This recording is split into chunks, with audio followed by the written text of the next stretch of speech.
So we're finished with all of the hardware install, intercooler, intake, big brake kit. Now to tie everything together, we've actually got REVO come in the house to do it for us. Paul, could you please tell the folks at home what we'll be doing with the car today? Of course, yeah. Like you say, you've already fitted the intercooler, the intake, and other REVO hardware onto the car, but what we need to do, and what it's lacking, is give it some power now to make sure that everything is working in harmony. So I've already gone out, data logged the vehicle in standard, I've checked the boost, the fueling, the timing, made sure everything like that is all okay, which it is, luckily. Then I will install our software onto the vehicle, go out and do the same again. I will also be setting up for the fuel that's actually in the car to make sure that it is all healthy and running exactly as it should be. Sounds great, let's get cracking.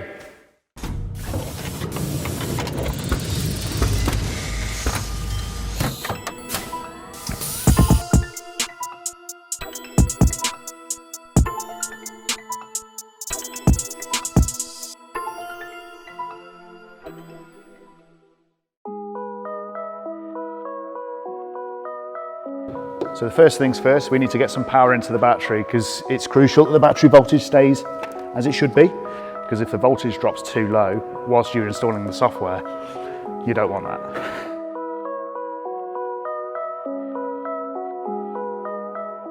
Okay, so now the vehicle has a battery stabilizer onto it, I can go in with our own software program, actually identify the part number and the software version of the ECU, and then load onto the vehicle our actual software file for it. So once the software is installed onto the vehicle, the next step would be to actually remove all the stored fault codes onto the car. Because we've just wiped the ECU and reprogrammed it, it actually stores a lot of fault codes, which you can see on here by all the red items. So we just literally go through, clear those through, and then we can install the next part, which is a little surprise. So as a little surprise, we've actually reflashed the TCU on this as well, which is the gearbox. This will basically make it a lot sharper, smoother, crisper, much quicker gear changes on it.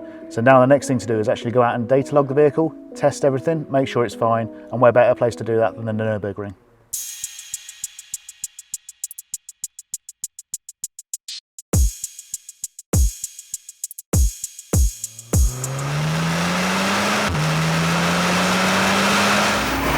So with these vehicles, obviously they're quick as standard, you know, running around 300 horsepower in stock. With our software on this and with the hardware that's actually fitted onto it, we do increase that by quite a lot. With this car running good fuel, 98 RON fuel upwards, we expect to see roughly 400 horsepower, which from a car which looks standard, what more could you ask for?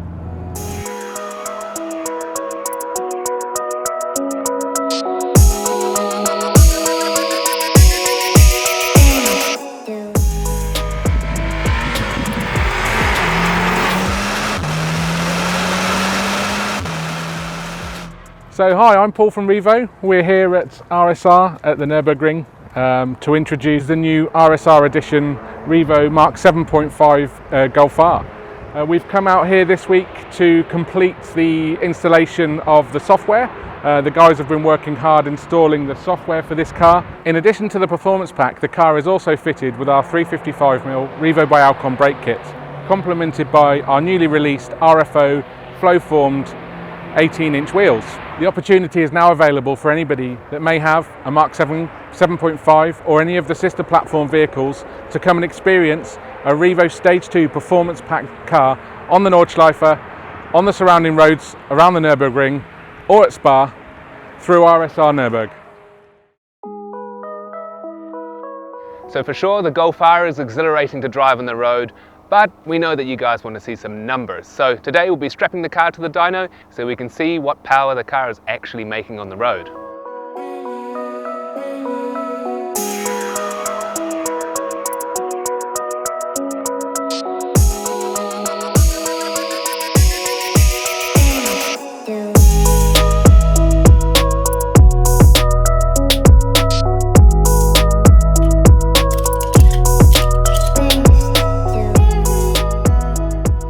So we're not going in exactly blind here. We know from the guys from REVO that the car will make between 370 and 390 horsepower. Today we'll be running on a DynoJet dyno, which is a very strict dyno, and of course we're running the car on 98 octane fuel. However, let's see how close we can get to that 390 horsepower mark.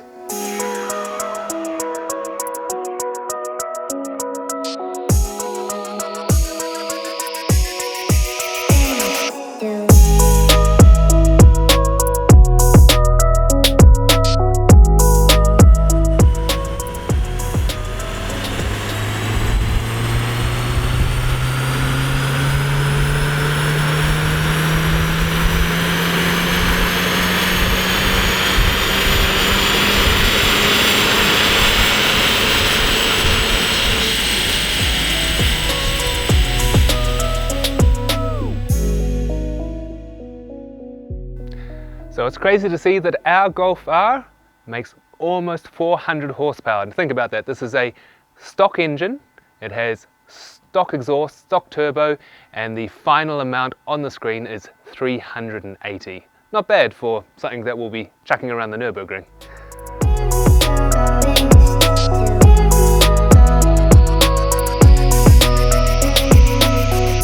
So let's have a closer look at the graph here. As you can see, the car is making actually quite a bit over 500 Newton meters of torque, and already that's at 3000 RPM, carrying it quite flat all the way over to 5000. The power curve as well is nice and flat, which means it'll behave really well on track, which in fact we'll be doing next. So stay tuned for the next episode where we'll take this car out on the track.